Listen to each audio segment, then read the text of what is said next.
आप चाहे लद्दाख में हो या लक्षद्वीप में हो, आप चाहे अरुणाचल प्रदेश में हो या गुजरात में हो, देश के किसी भी कोने में हो, भारत माता की जय का जो जयकारा लगता है, ये आप में वो देश प्रेम की भावना, जन सहाय किसी ना किसी तरह कूट कूट कर भर देता है। और सेनाओं में तो ये देखा भी गया है कि जब आप सरहदों पर होते हैं, इसी जयकारे पर आप प्राण तक न्यौछावर करने के लिए तैयार रहते हैं। गौरव, इसमें कोई शक नहीं है और मैं कुछ पंक्ति बोलना चाहता हूं।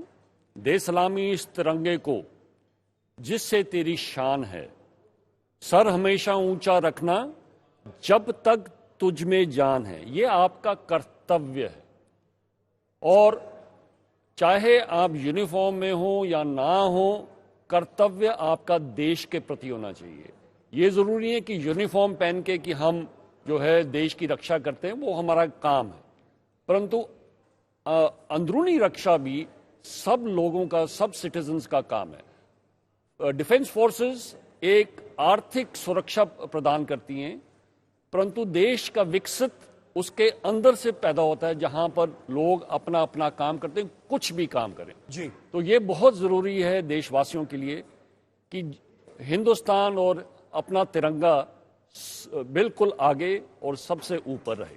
देश की आन बान और शान, जो कहा जाता है लगातार नाम, नमक और निशान, ये केवल सेनाओं के लिए नहीं, श्वेता 21वीं सदी के भारत में जिस तरह की अंतर्राष्ट्रीय परिस्थिति है, हम सभी के लिए ये बहुत महत्वपूर्ण है। नाम, नमक और निशान। इस बार बहुत सारी चीजें हैं जो पहली बार आपको देखने के लिए मिलेंगी और कई ऐसी चीजें जो कई वर्षों, दशकों बाद आपको यहां पर देखने के लिए मिलेंगी। हम हमेशा आपको कहते हैं कि भारत किस तरीके से अपनी उस विरासत को याद रखना चाहता है, उस इतिहास की ओर वापस लौट कर जाना चाहता है, इसीलिए आप राष्ट्रपति की बग्घी को आज देखेंगे। बड़ा विस्तृत इतिहास है, बड़ा लंबा इतिहास है। जब हम वो तस्वीरें सामने देखेंगे तो हम आपको वो सारी कहानी भी सुनाएंगे, लेकिन आज वो लौट रहा है। आप प्रेसिडेंट्स बॉडीगार्ड्स के हाथों में तिरंगा देखेंगे इस बार, जब वो मार्च करते हुए आगे बढ़ेंगे। जब परेड की शुरुआत होगी तो पुष्प वर्षा के बाद यहाँ पर एक ऐसे बैंड की ध्वनि आपको सुनाई देगी। आमतौर पर क्या होता है, मार्चिंग कंटिंजेंट आता है, उसके पीछे एक बैंड आता है जो सैन्य बैंड होता है, लेकिन भारत के प्राचीन वाद्य यंत्रों को आज सुन पाएंगे। और ये एक बहुत बड़ा संदेश और संकेत है। आवाहन नाम दिया गया है।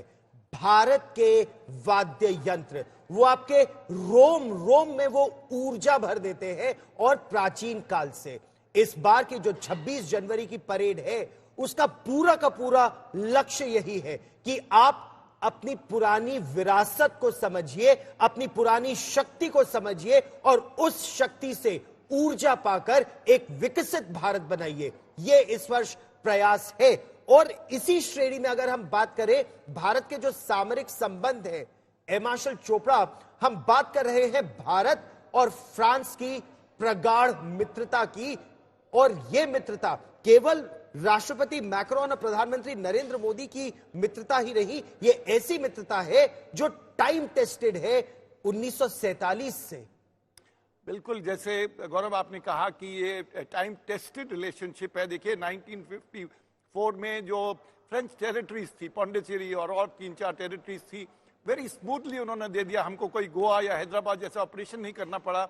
अब हम 25वां साल स्ट्रेटेजिक रिलेशंस का मना रहे हैं इस साल। और आगे एक विजन डॉक्यूमेंट जो गवर्नमेंट ने निकाला है, जो जॉइंट डॉक्यूमेंट है इंडिया और फ्रांस का, होराइजन 2047, वो एमए की वेबसाइट पे उन्होंने डाल दिया है। और क्या क्या एरियाज में हम उनके साथ मिलकर काम करने वाले हैं। सबसे इंपॉर्टेंट एरिया जिसमें फ्रांस और भारत के रिलेशंस रहे हैं वो है एरोस्पेस में। आप जानते हैं कि 1954 में हमने ओरेगन यानी कि तूफानी जहाज खरीदा। उसके बाद 1957 में हमने मिस्टियर जहाज खरीदा इंडियन एयरफोर्स के लिए। उसके बाद एलवेट हेलीकॉप्टर, जिसको चेतक चीता जाना जाता है, इंडिया में वो आए। फ्रांस से अलीजे आए, जो विक्रांत एयरक्राफ्ट कैरियर के लिए पहली बार फाइटर जहाज आए थे, वो फ्रांस से आए थे। उसके बाद जैगुआर हमने खरीदा, जो एंग्लो फ्रेंच एयरक्राफ्ट था। और मिराज 2000 और रफाल उसके बाद आए हैं। आप जानते हैं कि मिराज 2000 जहाज को इस्तेमाल किया हमने बालाकोट स्ट्राइक के लिए। कारगिल में बहुत अच्छा प्रदर्शन किया मिराज 2000 ने। It's been weapon platform of the choice for Indian Air Force. और रफाल एयरक्राफ्ट ने बिल्कुल एक गेम चेंजिंग एनवायरनमेंट बना दी है इस इलाके में, सदर्न एशिया के अंदर। और आज हम देखेंगे रफाल को, वो फाइनल जो वर्टिकल चाल रही एक जमाने में Su-30 करता था, आज वो रफाल करेंगे। और हरमिल से ना इसके साथ ही ये भी हो जाता है कि जहां तक नेवी का भी प्रश्न है तो रफाल उनके लिए भी अर्जित किए जा रहे हैं। साथ ही पनडुब्बियों के निर्माण के लिए भी फ्रेंच प्रणाली, फ्रेंच तकनीक, वो साझेदारी एक है जो आज की दुनिया में एक तरफ मेक इन इंडिया जरूरी है, लेकिन साथ ही दुनिया के बाकी देशों से साझेदारियां भी उतनी ही आवश्यक है। नहीं श्वेता, बिल्कुल ठीक कह रही हैं। हमारा जो एक स्ट्रेटेजिक पार्टनरशिप जो है उसका कारण, एक बहुत बड़ा कारण ये है कि 30 वर्षों से 3 decades of tension free relationship है। कोई हमारा टेंशन नहीं हमारे रिलेशनशिप में। एक ऐसा देश है फ्रांस जिसके संबंध जो है हमारे हमेशा ही अच्छे रहे, कोई बाधाएं नहीं पड़ी हैं। एक तो वो है, जैसे हमारे क्वाड के देशों से हमारा संबंध है, कन्वर्जेंस है, उसी तरह फ्रांस के साथ उसी लेवल पे इंडो पैसिफिक में, खासकर इंडियन ओशन में हमारा कन्वर्जेंस है। तो ये कन्वर्जेंस इसलिए है कि हम चीन का जो इन्फ्लुएंस है हमारे पड़ोसियों पर, फ्रांस और भारत दोनों ही उसको शंका की दृष्टि से देखते हैं और चाहते हैं कि हम उससे सुरक्षित रहें, क्योंकि फ्रांस के कुछ आइलैंड्स हैं, छोटी टेरिटरीज हैं जो इंडो पैसिफिक में, और कुछ तो इंडियन ओशन में भी हैं। इसलिए इन दो देशों को ये 2+2 जो एग्रीमेंट हुआ है श्वेता, उसमें बहुत नज़दीकी रिश्ते हैं, जिसमें कि आप बताएं आपको इंटेलिजेंस शेयरिंग है, उनके बेसिस को हम यूज़ कर सकते हैं, वो हमारे बेसिस को यूज़ करते हैं समय आने पर। तो जब तक हम मिलकर नहीं रहेंगे, इंडियन ओशन की जो डायमीटर है वो 3000 किलोमीटर है, कोई देश अकेला उसको सुरक्षित नहीं रख सकता है। और अब तो इस मित्रता को अगले दर्जे पर ले जाने का प्रयास चल रहा है। किस तरह से आप joint R&D, joint research and development करें, एक विश्वविद्यालय में साथ पढ़े, आपकी भावी पीढ़ी साथ पढ़े, ताकि साथ अपना दिमाग लगाकर वो ऐसी टेक्नोलॉजी विकसित करे जिससे दोनों देशों का लाभ हो और विश्व का लाभ हो। एक और तस्वीर इस समय जो बहुत महत्वपूर्ण हम अपने दर्शकों को दिखाना चाहते हैं, ये देखिए और ध्यान से देखिए गणतंत्र की इस तस्वीर को। 1992 की ये तस्वीर है।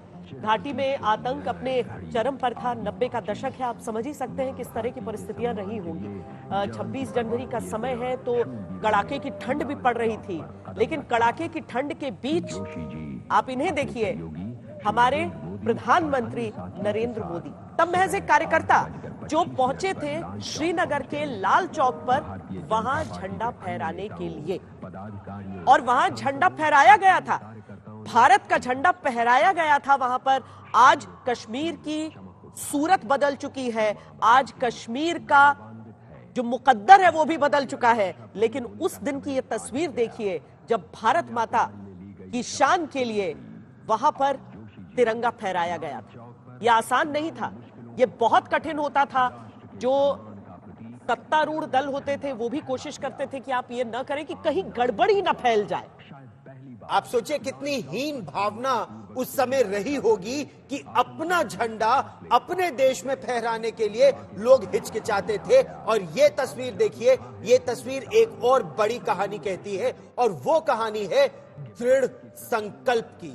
एक कार्यकर्ता जब ये निर्णय करता है कि अगर लाल चौक पर तिरंगा फहराना है तो वो तिरंगा फहराया जाता है, और जब वही कार्यकर्ता देश का प्रधानमंत्री बनता है तो कश्मीर की पूरी स्थिति ऐसे बदल दी कि कोई सोच भी नहीं सकता था।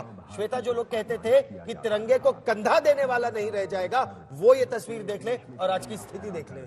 और आज की स्थिति क्या देखेंगे, लाल चौक पहचान में नहीं आता है। जिस तरह से वहां पर नए घंटा घर का निर्माण हुआ है वो देखकर आप समझ ही नहीं सकते हैं। बिल्कुल आधुनिक, कोई जैसा कभी विदेश में देखा करते थे, यूरोपियन देशों के बारे में जो कहा जाता था, वैसा एक स्क्वायर है। वहां पर लोगों से आप बातचीत करें तो वो बड़े खुश हैं कि उनका व्यापार अच्छा चल निकला है, टूरिस्ट बहुत सारे आ रहे हैं, जिंदगी बेहतर हो रही है। यानी जो गुमराह कर रहे थे वो हार चुके हैं, और जो अभी भी गुमराह करने की कोशिश कर रहे हैं वो अपनी हार के लिए तैयार हो जाए, क्योंकि भारत एकजुट होकर अपने मजबूत गणतंत्र के लिए जहां जहां तिरंगा फहराना हो उसके लिए तैयार है।